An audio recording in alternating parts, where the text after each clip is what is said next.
Yesaya 9 ayat 1 sampai dengan ayat yang ke-5. Kalau saudara baca kitab Yesaya adalah kitab yang paling banyak menubuatkan tentang Yesus. Baik kelahirannya, baik pribadinya, dan baik juga kematian dan pengorbanannya. Banyak diceritakan di kitab Yesaya, dinubuatkan di sana. Ini salah satunya, yaitu tentang Yesus yang datang ke dalam dunia untuk Anda dan saya. Yuk, kita baca sama-sama, semangat semua. 2, 3, ya.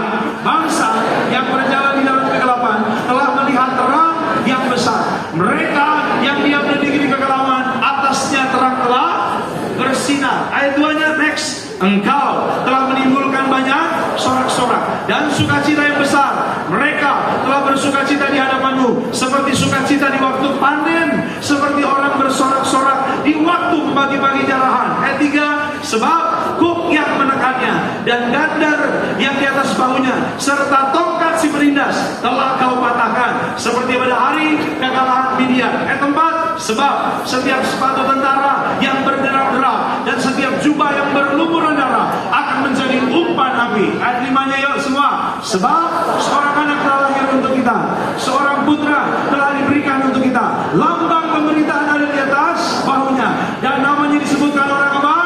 Penasihat ajaib, Allah yang perkasa, Bapa yang kekal, Raja damai. Kita kasih tepuk tangan dulu dong buat Tuhan Yesus. Maka kita mengucap syukur, malam hari ini kita berkumpul, malam Natal ini kita berkumpul. Satu hal yang kita rayakan, Yesus datang sebagai terang dunia. Bilang sama saya, terang dunia. Ya, dia menerangi dunia, dia mengalahkan kegelapan, dan dia ada di dalam Anda dan saya. Makanya Alkitab bilang, kita anak-anak Tuhan disebut anak-anak terang, yang harus menjadi terang bagi dunia, saudara. Kalau saudara pelajari dalam kitab Maleakhi, jadi kitab Maleakhi adalah kitab yang terakhir, ya, di dalam kitab Perjanjian Lama, saudara. Setelah Maleakhi masuk Perjanjian Baru, ada kitab yang namanya Matius. Injil diawali dengan Matius. Ada 4 Injil: Matius, Markus. Mantap, ini baca firman semua pasti. Ini jarang main TikTok pasti. Ya, Matius, Markus, Lukas, Yohanes. Nah, kalau saudara lihat di Alkitab saudara, dari Maleakhi sampai ke Matius hanya selembar. Mungkin di dalam kertas Alkitab saudara hanya selembar. Tapi saudara, dalam faktanya ada 400 tahun dari zaman kitab Maleakhi sampai kepada kitab Matius disebut dengan masa kegelapan. Bilang sama saya, masa kegelapan. Kenapa disebut masa kegelapan? Karena Tuhan tidak berbicara dengan umat manusia. Baik lewat nabi, baik lewat raja-raja, baik lewat imam-imam. Jadi Tuhan tidak berbicara kepada manusia selama 400 tahun. Itu disebut masa kegelapan. Maka itu di dalam Injil Matius, Yesus datang sebagai terang dunia. Dan terang itu ada di dalam Anda dan saya. Terang itu mengalahkan kegelapan. Next slide Pak, berikutnya. Maka saya tulis begini, peristiwa Natal digambarkan seperti terang yang mengalahkan kegelapan dan sukacita besar bagi dunia. Hal ini mengingatkan agar jangan lagi hidup dalam ketakutan, karena di dalam terang terdapat kepastian dan pengharapan. Ya, bilang dulu kanan kiri, jangan takut lagi. Senyum, jangan melotot, nanti dia takut sama Anda. Bilang jangan takut lagi, jangan takut lagi. Apa yang orang takut? Banyak orang takut sama masa depan. Saya mau bilang sama saudara, nggak usah takut. 2026 masa depanmu terang, karena di dalammu ada Yesus. Yang percaya katakan amin. Banyak orang takut akan masa menjelang, masa depan. Alkitab bilang nggak usah takut, nggak usah khawatir saudara. Aku tahu kan hari esok, namun langkahku tegap. Bukan surya ku harapkan, karena surya kan lenyap. Oh tiada ku gelisah akan masa menjelang. Ku berjalan serta Yesus sampai akhir ku menang. Banyak hal aku pahami dalam masa menjelang, tapi terang bagiku ini tangan Tuhan.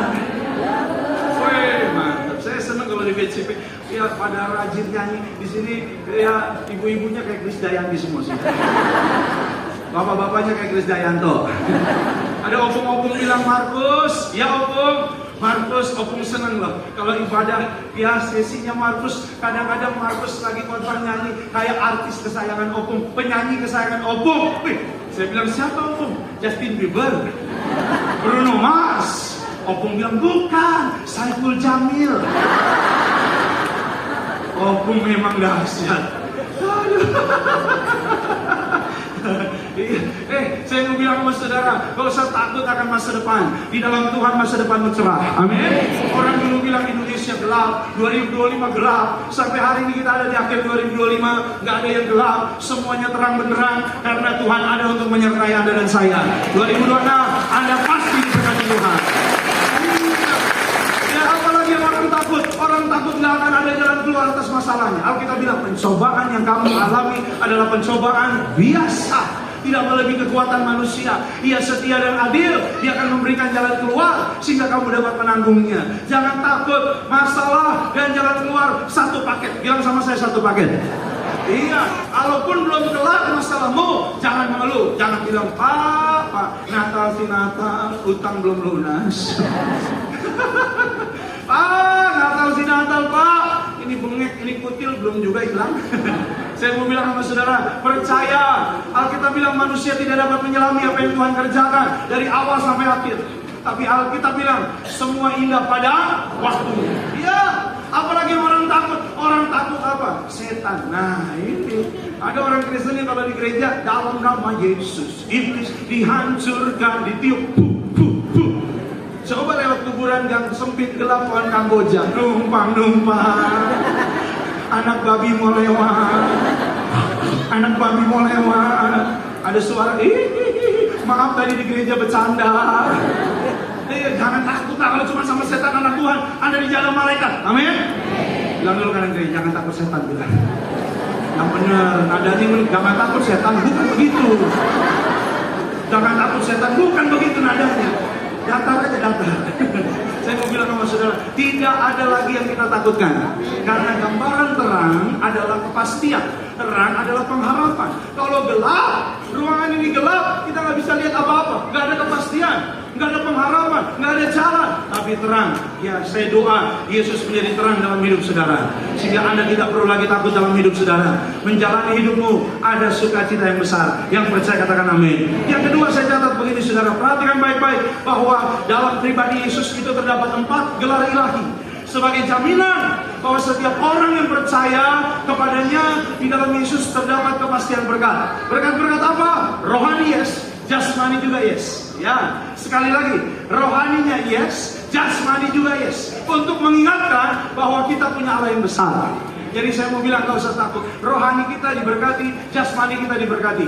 Jangan kita, mohon maaf, salah pola pikir saudara. Ini malam Natal, saya harus tegaskan kepada saudara, Tuhan Yesus bukan hanya mau memberkatimu secara damai, secara sukacita, tapi Tuhan gak mau ada kekurangan. Uang, berkat, keberhasilan akan Tuhan berikan pada setiap orang yang ikut Tuhan, yang mau katakan amin.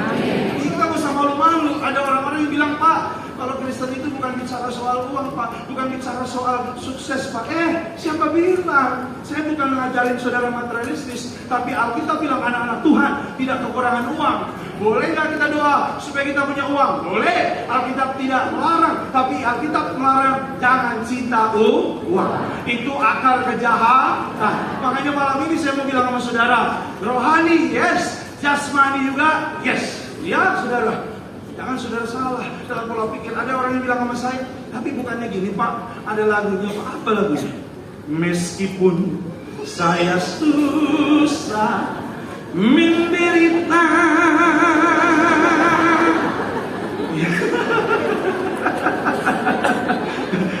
Udah kayak di lapo-lapo kamu gerambutan, saudara. Menderita dalam dunia, saya mau iring Yesus sampai selama. Itu gambaran mempertahankan iman. Menderitanya itu beda. Iya, bukan bicara kelaparan, bukan bicara kesengsaraan, bukan bicara kekurangan, bukan bicara tangisan karena kita kena kutuk, bukan. Tapi penderitanya adalah ketika mungkin Anda mempertahankan iman. Di kantor saudara ada yang bilang, wah jangan naikin jabatannya tuh si Kristen, jangan kasih bonusnya tuh si Kristen. Ada orang yang mungkin mencibir saudara, oh sok-sokan orang Kristen. Biarin aja, itu penderitaannya. Tapi kalau saudara setia, Tuhan atur berkat saudara. Alkitab bilang kalau Tuhan yang angkat, tidak ada yang bisa turunkan. Kalau Tuhan yang buka, tidak ada yang bisa tutup. Karena berkat kita hanya di dalam Tuhan. Amin. Iya, makanya jangan takut saudara. Alkitab bilang ada 4 gelarnya, ya. Penasehat saya minta sama Tuhan. Nasihat, minta sama Tuhan. Ya, jalan. Penasehat artinya apa? Dia kasih. Dia yang memberikan, ada dan saya masukkan. Makanya gitu, manusia itu terbatas. Tapi kalau saudara doa minta, peganglah tanganku Roh Kudus setiap hari. Ku tak dapat jalan sendiri tanpa Roh-Mu. Bawalah diriku kepada segala kebenaran, agar ku tidak tersesat mengikuti. Kalau kita di dalam Tuhan, kita nggak akan tersesat. Amin. Anda punya penasihat yang ajaib. Secara pribadi, saudara mengerti pribadi itu dalam hidup saudara. Jadi kalau nanti masuk 2026, ada hal-hal yang saudara mau tanya, tanya Tuhan. Bilang sama saya, tanya Tuhan. Tanya Tuhan. Iya, Alkitab bilang orang yang mengandalkan Tuhan pasti diberkati Tuhan. Apalagi keputusan-keputusan yang penting, keputusan-keputusan yang besar, keputusan-keputusan yang vital, tanya Tuhan. Iya, saudara. Iya, banyak, apalagi zaman sekarang. Kalau contoh lah, mau bangun rumah tangga, tanya Tuhan dulu. Apalagi baru ketemu itu laki-laki sebulan. Zaman sekarang bedain merpati dan buaya susah. Oh iya, doa Tuhan, ini merpati apa buaya darat? Kelihatannya sih kalau dari mulutnya sih dia soft spoken. Iya kan? Mukanya rambutnya klimis Tuhan. Waduh, kelihatannya baik-baik Tuhan. Mana mukanya kayak artis Korea yang namanya Sohun. Sohun siapa sih? Temennya Bihun. Dari jauh kayak Lee Min Ho loh Pak. Walaupun dari dekat kayak Lee Mineral.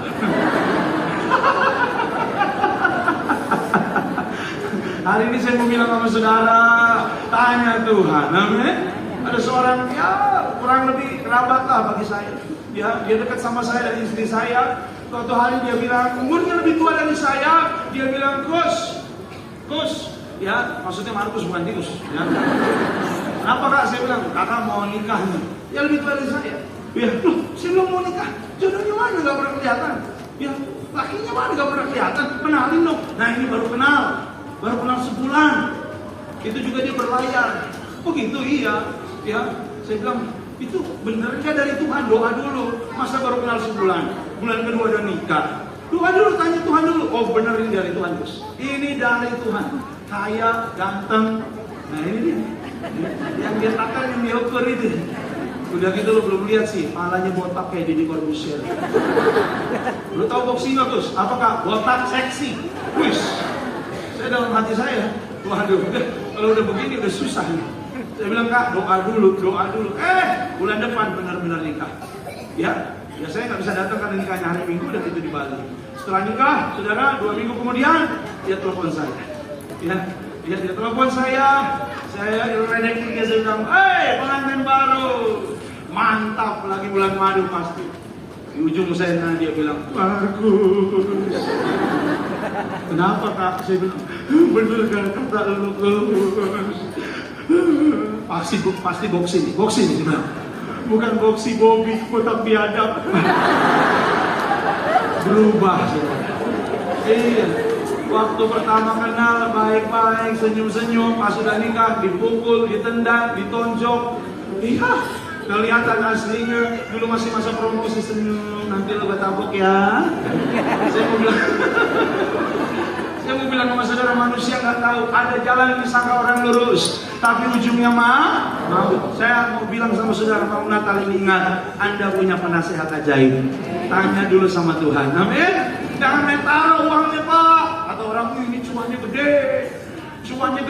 Gara-gara cuan, Tuhan nomor 2, cuan nomor 1.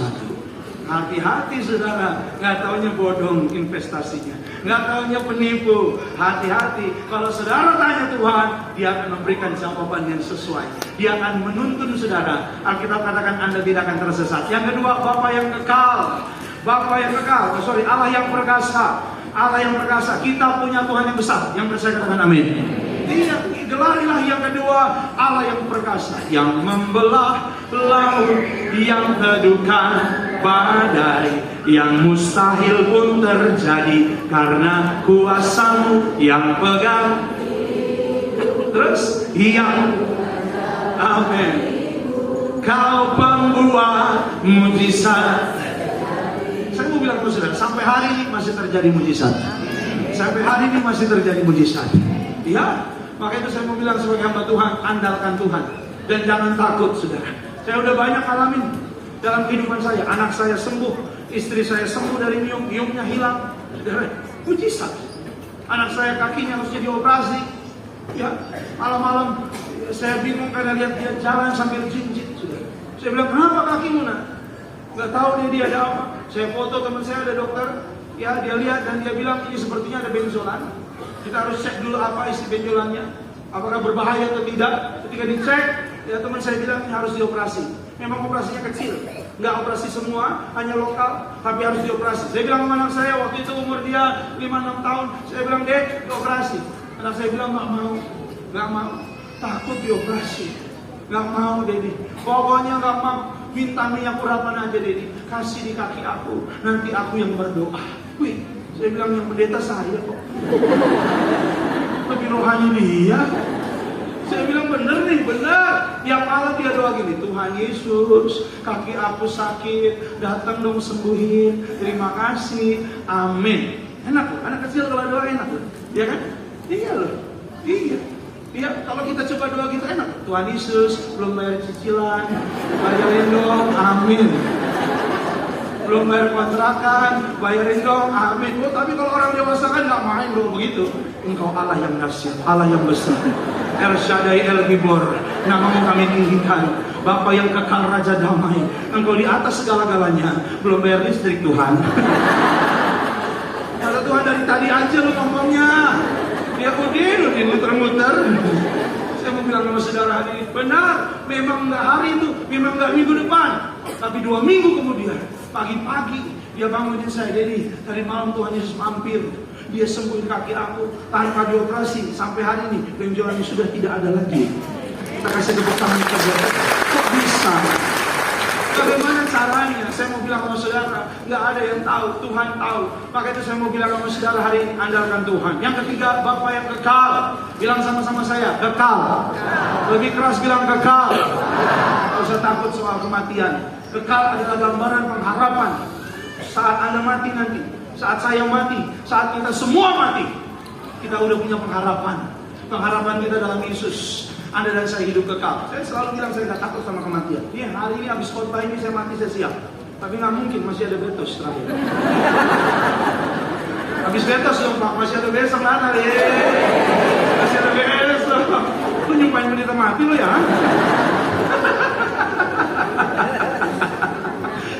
Hanya gini saudara, gak usah takut kata kekal di situ. Ya, yang ditangkap oleh Paulus. Paulus bilang apa? Bagiku hidup adalah Kristus, mati adalah haleluya. Dia orang di luar sana, di luar Yesus. Bagi mereka mati siap, mati kutuk, mati kalau bisa dihindari. Kenapa? Karena mati gambaran kengerian dan ketakutan. Karena apa? Gak ada harapan. Tapi ada dan saya, ada rumah di surga. Alkitab bilang rumah Bapa. Bilang sama saya rumah Bapa. Ya, rumah Bapa. Alkitab bilang rumah artinya apa? Sorga itu bicara soal family, keluarga. Makanya sorga disebut rumah.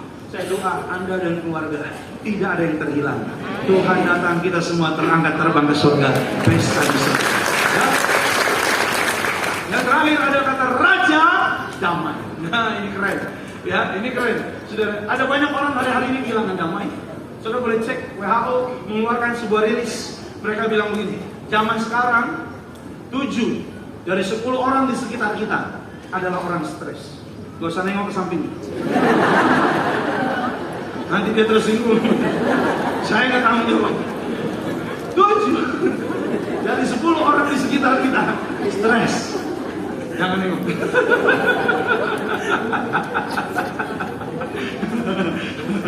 Tapi saya mau bilang sama saudara hari ini, ya, Anda dan saya dalam Yesus ada kedamaian. Raja Damai. Yesus kasih tahu, Yesus kasih lihat dia Raja Damai. Waktu murid-muridnya kena badai di tengah perahu, Yesus tidur. Yesus tidur di tengah badai. Bilang sama saya, tidur di tengah badai. Bukan tidur di tengah khotbah. Awas nih. Hati-hati. Udah enak nih malam-malam begini Pak, AC-nya juga di atas niup-niup lagi Pak. Saya mau bilang sama saudara hari ini, nggak perlu takut akan hal apapun. Karena bersama dengan Tuhan, dia ada kedamaian, kita ada ketenangan. Jangan bilang uang yang membawa damai. Jangan bilang harta. Pak, nanti kalau uang saya udah kayak Raffi Ahmad, Hotman Paris, Bill Gates, kalau uang saya udah kayak Elon Musk, baru damai Pak. Sesat Anda. Daud pernah bilang, hanya dekat Allahku, rasa tenang hatiku, kau sertai jalanku, sepanjang hidupku, hanya dekat padamu, ada kekuatan baru, kaulah perlindunganku, keselamatanku. Yang percaya katakan amin. Saya pernah ketemu orang punya uang banyak, miliaran uangnya, bahkan mungkin puluhan M, kaya raya, tidur nggak bisa. Saya punya teman yang nggak banyak uangnya, kalau tidur merokok.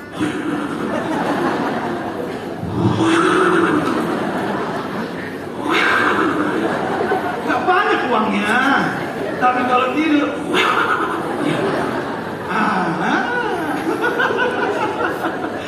ada lagi teman saya pelayan di Makassar. Iya, nggak banyak juga uangnya. Tidur.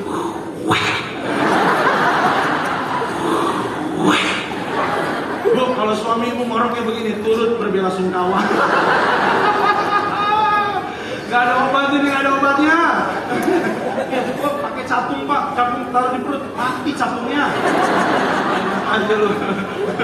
Banyak orang ada yang dibilang karena harta, karena uang dia tenang. Malam ini saya mau katakan dalam nama Yesus, hanya dekat Allah ada dan saya tenang.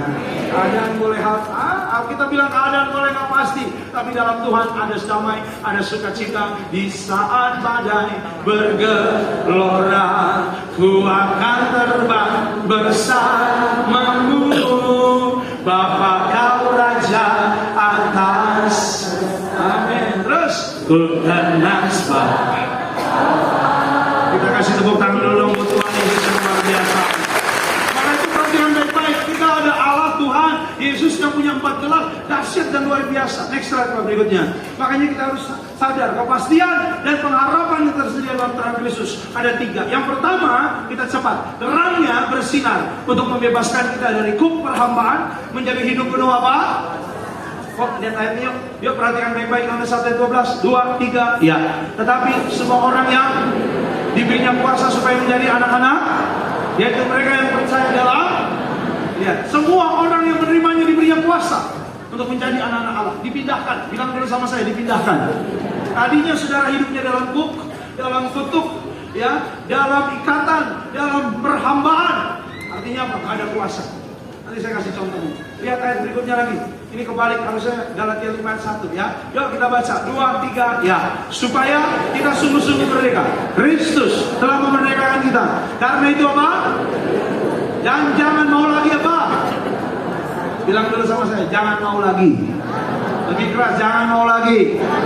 Bilang sama saya, aku tak mau lagi. Apa sih gambarannya? Gambarannya begini saudara. Tuhan telah datang menembus Anda dan saya. Yesus terang itu telah menerangi